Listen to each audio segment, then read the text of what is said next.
মাহমুদ আমার ইউনিভার্সিটির ছোট ভাই, ঢাকা বিশ্ববিদ্যালয়ের।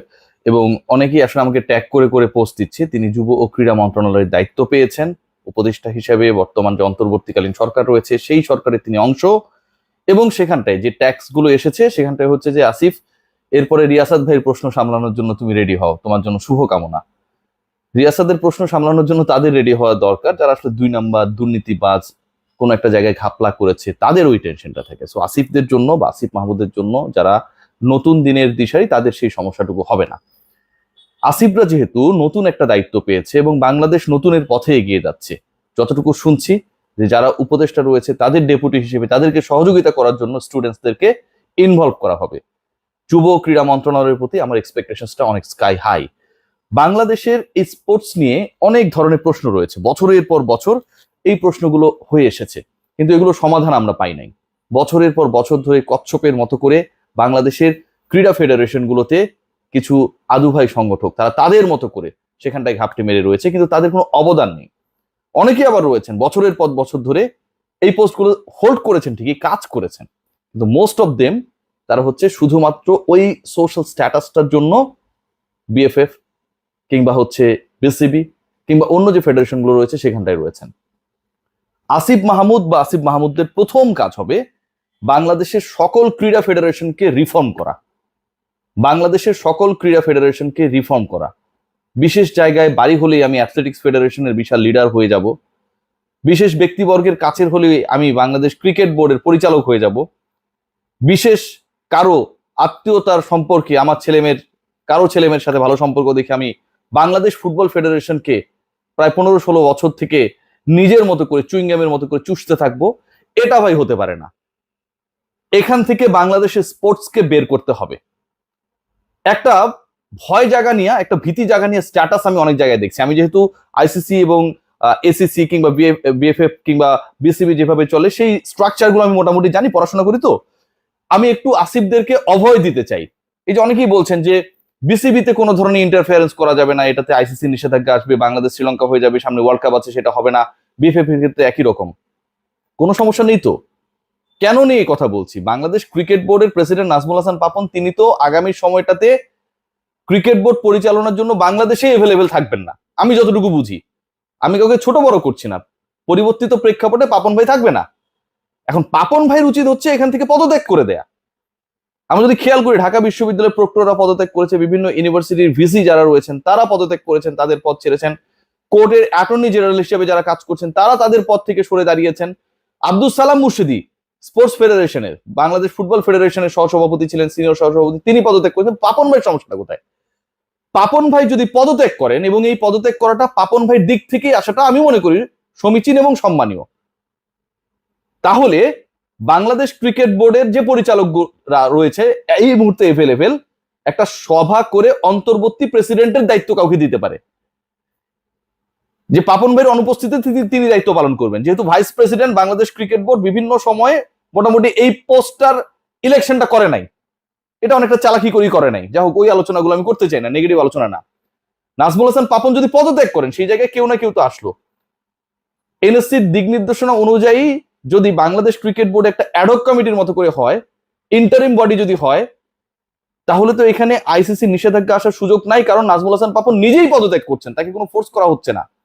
ক্রিকেটের যদি ভালো চান, অবশ্যই পাপন ভাইয়ের পদত্যাগ করা উচিত। সামনে বিশ্বকাপ রয়েছে, বাংলাদেশের হোম অ্যাওয়ে সিরিজ রয়েছে, এবং তিনি যেহেতু এভেলেবেলই হতে পারবেন না তার দায়িত্ব পালনের জন্য, আমি এক্সপেক্ট করি এরপর কি হবে, পুরো বোর্ড কি ভেঙে দেওয়ার দরকার রয়েছে? যারা নেই তারা কিন্তু অলরেডি নেই, তাদেরকে আপনি কোথাও খুঁজে পাবেন না, কোথাও পাবেন না, দুনিয়া আসমান কোথাও পাবেন না, এই মুহূর্তে তারা নেই। যারা আছে তাদের মধ্যে তো বোর্ড পরিচালনা করার মতো সবাই তো আর আসলে, মানে সবাইকে তো আপনি এক পাল্লায় মাপতে পারবেন না, এবং লাগবে আপনাকে অনেক মতের লোককেও আপনাকে লাগবে। ইনফ্যাক্ট বাস্তবতার কথা আমি বলছি, সেই জায়গাটায় আমরা যদি খেয়াল করি, সবচেয়ে মানে ভালো ক্যারেক্টার যারা সেখানটায় রয়েছেন ইফতেখার রহমান মিঠু ভাই। এই যে আমি যাদের নাম বলছি আপনারা এগুলা মানুষদের খুব কম চিনেন। আমাদের মাহবুবা নাম রয়েছেন, আইসিসির সাথে খুব ভালো সম্পর্ক তার। আমাদের ফাহিম ভাই রয়েছেন, একমিতে তিনি কাজ করেছেন দীর্ঘ সময়, ক্রিকেট বোর্ডের নতুন ডিরেক্টর, ডেভেলপমেন্ট নিয়ে হিউজ কাজ করেছেন। এগুলোকে আপনারা চেনেন না, এদের নামটা আগে বললাম। এবার যাদের চেনেন, আপনাদের অনেক মতামত থাকতে পারে, কিন্তু ক্রিকেট বোর্ডে এদের দরকার, ক্রিকেট বোর্ড চালিয়ে নেওয়ার জন্য দরকার ভাই। আমাদের আকরাম ভাই রয়েছেন, সুজন ভাই রয়েছেন, নাইমুর রহমান দুর্জয় তিনি আগের সরকারের এমপি ছিলেন, গত মেয়াদে ছিলেন না, তার না হয় পলিটিক্যাল একদম সিল রয়েছে, যে সরকার থাকে সেই সরকারই তো করার আগে কিছু করার নাই, সেই জায়গা থেকে আকরাম এবং সুজনদেরও সেটা করতে হয়েছে হয়তো। তারা রয়েছেন, সাবেক ক্যাপ্টেন তো আপনি বাদ দিতে পারবেন না, কাকে নিয়ে আসবেন?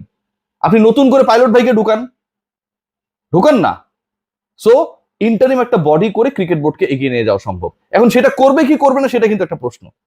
ফুটবল ফেডারেশনও তাই, সালাম মুর্শিদির মতো করে কাজী সালাউদ্দিন পদত্যাগ করবে, তারপরে হচ্ছে এনএসসি পরামর্শ ক্রমে এসিসির সাথে যোগাযোগ ক্রমে বাংলাদেশ ফুটবল ফেডারেশন পুনর্গঠিত হবে। দ্বিতীয় যে পয়েন্ট, যেই দাবিটা আমি জানাতে চাই আসিফ মাহমুদের কাছে, সেটা হচ্ছে বাংলাদেশে হেড কোচ নিয়োগে, ক্রিকেটের আলোচনা এবার আমি একদম চলে যাব। আমরা আমাদের লোকালদেরকে দেখি না ভাই। কদিন আগে নাজমুল হাসান পাপন খুব স্পষ্টভাবে বলেছেন লোকালদের নাকি হচ্ছে বিদেশিদের কাছেই শেখা লাগবে। আমি এটা তীব্র বিরোধিতা করি, সবসময় করে এসেছি, ন্যায়ের পক্ষে থাকার চেষ্টা করেছি।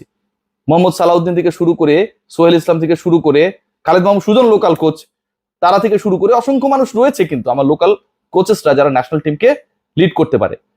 চান্ডিকা হাথুরু সিং তিনি কি করেছিলেন?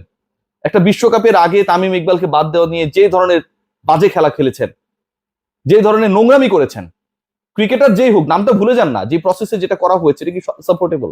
বাংলাদেশ ক্রিকেট বোর্ড সেটা মেনে নিয়েছে। একজন বিদেশি এসে বাংলাদেশে ইন্টারফেয়ার করে, তার মতো করে বাংলাদেশ ক্রিকেট বোর্ড সেই সিদ্ধান্ত নেয় এবং ওই পার্টিকুলার বৈশ্বিক টুর্নামেন্টে বাংলাদেশের ক্রিকেট ক্ষতিগ্রস্ত হয়। আসিফ মাহমুদ দেখি এগুলো মেনে নিবে ফিউচারেও? ইমিডিয়েটলি তাকে সরিয়ে দেওয়া দরকার। ইমিডিয়েটলি যদি একটা দেশের গভর্নমেন্ট ফল করতে পারে, একটা ক্রিকেট টিমের হেড কোচকে সরিয়ে দিলে বাংলাদেশের মান সম্মান চলে যাবে না। সরিয়ে দিন ভাই। লোকাল কোচকে দায়িত্ব দেওয়ার জন্য যা যা করা দরকার, যুব ক্রীড়া মন্ত্রণালয়ের দায়িত্বে যিনি রয়েছেন আমার ছোট ভাই, টেক ইউর স্টেপ। এভাবেই করতে হবে। নায়কদেরকে নায়কোচিত ভূমিকা পালন করতে হবে। অনেক আলোচনা, বিতর্ক, বাধা আসবে। আপনারা যেহেতু এত বড় কাজে সফল হয়েছেন, এটাতেও আটকাবে না। আমি থাকবো আপনাদের সাথে সব সময়।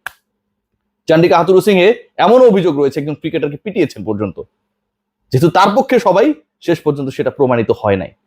সো ইমিডিয়েটলি, যেহেতু রেজাল্ট নাই, দুটো আইসিসি টুর্নামেন্টে বাংলাদেশ ফল করেছে, উই ডোন্ট নিড এনিওয়ান যেই কোচের আন্ডারে বাংলাদেশ দল বিশ্বকাপের সেমিফাইনাল খেলার ইকুয়েশন থাকার পরেও পাওয়ার প্লেতে 4 উইকেট 3 উইকেট হারানোর কারণে সেই লক্ষ্যের দিকে যায়নি। ভাবতে পারেন আজকে আসিফরা বাংলাদেশকে বিশাল লক্ষ্যের দিকে নিয়ে যেতে চায়, বাংলাদেশ ক্রিকেটের যেই কোচ রয়েছে তিনি লক্ষ্যহীন, তিনি পরের রাউন্ডে গিয়েই খুশি। এই অদম্য বাংলাদেশে এরকম মন্থর কোচ আমরা চাই না, মোটা বুদ্ধির কোচ আমরা চাই না। মাসে মাসে 40 লাখ 45 লাখ টাকা ক্রিকেট বোর্ড থেকে নিয়ে যাবে এরকম কাউকে চাই না। আমরা দেখি আমাদের লোকালরা কি করে। থার্ড যে পয়েন্ট, মোস্ট ইম্পর্টেন্ট পয়েন্ট আমার কাছে মনে হয়, সেটা হচ্ছে পার্সোনাল চয়েসে টিম করা হয় ভাই। তামিমের এক্সাম্পলটা একটু আগে দিয়েছিলাম, কেউ কাউকে পছন্দ করে না করে সেটার উপর ভিত্তি করে হয়। আমার প্রিয় ক্রিকেটার সাকিব আল হাসান যখন খুশি তখন খেলেন, এটা হতে পারে ভাই? এটা কখনো হতে পারে না। যখন খুশি তখন খেলেন, এটা হতে পারে না। ডক্টর মোহাম্মদ ইউনূসের সাথে যে অন্যায় করা হয়েছিল, তিনিও কিন্তু কোর্টে গিয়ে জানেন যে এটা হচ্ছে একটা মিসজাজমেন্ট হচ্ছে তার এগেনস্টে, যে জিনিসটা হচ্ছে পুরোপুরি প্রতিহিংসা পরায়ণ হয়ে, তারপরেও তিনি কিন্তু কোর্টে হাজিরা দিয়েছেন, সবসময় নিয়ম মেনে চলেছেন। অথচ বাংলাদেশ দলে ক্রিকেটার সিলেকশনের ক্ষেত্রে কোনো নিয়ম মানা হয় না। পছন্দ না, তাকে আমি বাদ দিব। আর কিছু কিছু ক্রিকেটার যখন খুশি তখন খেলবো, যখন আসবে তখন যা খুশি তা করব, এইটা হইতে পারে না। বিশেষ কিছু ক্রিকেটারকে কোচ পছন্দ করেন বলে তারা সুযোগ পাবেনি। ইমন নামে একটা ক্রিকেটারকে চেনেন? বিশ্বকাপের আগের সিরিজে দলে নেওয়া হলো, 5টা বাংলাদেশ ম্যাচ খেলো, তাকে একটা ম্যাচও সুযোগ দেওয়া হয়নি ভাই। এই যে মিসজাজমেন্ট, এভাবে যেভাবে ক্রিকেটারদেরকে বঞ্চিত করা হচ্ছে, অনেক ক্রিকেটার রয়েছেন এই লিস্টে, রুবেল হোসেন থেকে শুরু করে, নুরুল হাসান সোহান থেকে শুরু করে, অসংখ্য ক্রিকেটার, আকবর আলী থেকে শুরু করে, কয়টা সুযোগ পেয়েছেন? এই ক্রিকেটারদের সাথে বৈষম্য করা হয়েছে। এই জায়গাটাতে আপনাদেরকে বিগ রোল প্লে করতে হবে। যারা এই দায়িত্ব থাকবে তারা জানো, যেহেতু যুব ক্রীড়া মন্ত্রণালয় আলটিমেটলি সকল ক্রিকেট বোর্ড থেকে শুরু করে সকল সংস্থার বস, সো ওই বসিংটা করতে হবে প্রপারলি। আমাদের খেলার মাঠ নাই, চতুর্থ দাবি। খেয়াল করে দেখবেন Bangladesh cricket board they had taken an initiative, যেখানটায় 2,500 কোটি টাকা ব্যয়ে একটা সুপার স্টেডিয়াম করা হবে। বিশাল স্টেডিয়াম আমরা চাই, হোক না, সমস্যা নেই, বিশাল জমি টমি আছে, অবশ্যই চাই।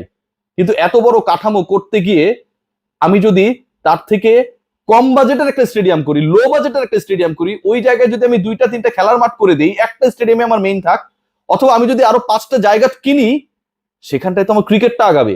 খেলার মাঠের কারণে যখন আমার সেকেন্ড ডিভিশন থার্ড ডিভিশনের ক্রিকেটটা ঠিকঠাক মাঠে হয় না, এটা কি সাপোর্টেবল? আমাদের ক্রিকেটাররা যখন প্রপার উইকেটে খেলতে পারে না, এটা কি সাপোর্টেবল? এই তারাই তো একটা সময় বৈশ্বিকভাবে প্রতিদ্বন্দ্বিতা করে এবং তাদেরকে স্কিল শিখতে হয় ন্যাশনাল টিমে আসার পরে। আজকে ক্রিকেটারদের জন্য আপনারা যদি খেয়াল করে দেখেন, একটা একাডেমি রয়েছে মিরপুরে, চট্টগ্রামে একটা একাডেমি, মানে একাডেমি না, ইনডোর করা হয়েছে, সেখানটা আপনি কোনো ধরনের স্পোর্টস ফ্যাসিলিটিস আপনি পাবেন না, ওটার স্ট্রাকচারটাই ভুল।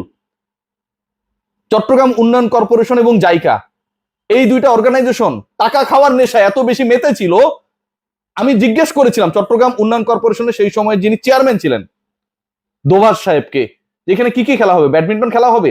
আমি একটু হ্যাকলিং করে জিজ্ঞেস করেছিলাম, বিতর্ক করতাম তো, তিনি বললেন হ্যাঁ ব্যাডমিন্টন হবে এখানে খেলা। মানে যারা এটার সাথে যুক্ত ছিলেন তারা জানতেন না that it was going to made for cricket. Badminton ওখানে খেলতে চান, আমার কাছে ওই ভিডিওটা আছে। আমাদের স্ট্রাকচার ঠিক করতে হবে, খেলার মাঠ বাড়াতে হবে, এবং লাস্ট দাবি যেটা, বাংলাদেশের ক্রিকেটার যদি আপনি পেতে চান তাহলে আপনাকে পাইপলাইনে নজর দিতে হবে। সেকেন্ড ডিভিশন, থার্ড ডিভিশনে শুধুমাত্র বিসিবির কাউন্সিলরশিপের হিসাব নিকাশের কারণে ভোটাধিকার প্রয়োগ করতে পারবে 4 বছর পর পরে ইলেকশনে। ক্লাবগুলো আমার, ক্লাবগুলো অমুকের, এই যে 3-4-5টা গোষ্ঠীর হাতে যে বাংলাদেশের ক্রিকেটের সকল ক্লাব বন্দী, এবং সেখানটায় যাতা হয়। 1 ওভারে 94 রান দেওয়ার রেকর্ড আমরা দেখেছি, সেই ক্রিকেটারের ক্যারিয়ারকে খেয়ে দেওয়া হয়েছে, কিন্তু তাকে তো বাধ্য করা হয়েছে। তাকে কোনো একটা ক্লাব, কোনো একটা ক্লাবের কর্তারা তো সেই কাজটা করতে বাধ্য করেছিল। এবং এই কাহিনীগুলো, এই প্রসেসগুলো এখনো হয়, যেখানটায় আমাদের নজর পড়ে না, আমাদের ক্যামেরা যায় না, আমি যেতে পারি না, আমরা থাকি সাকিব তামিমদের নিয়ে। এই ঘটনাগুলো বন্ধ হওয়া দরকার। আমরা একটা দারুণ স্পোর্টস কমিউনিটি চাই, আমরা একটা দারুণ স্পোর্টস ফিউচার চাই, এবং সেই ফিউচারের জন্য নতুন যিনি দায়িত্ব নিয়েছেন, আপনি যদি চান আমিও আপনাকে হেল্প করব।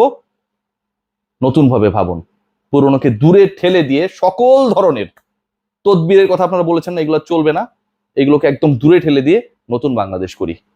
আমরা স্পোর্টসে স্বপ্ন দেখতে চাই। সবাই ভালো থাকবেন।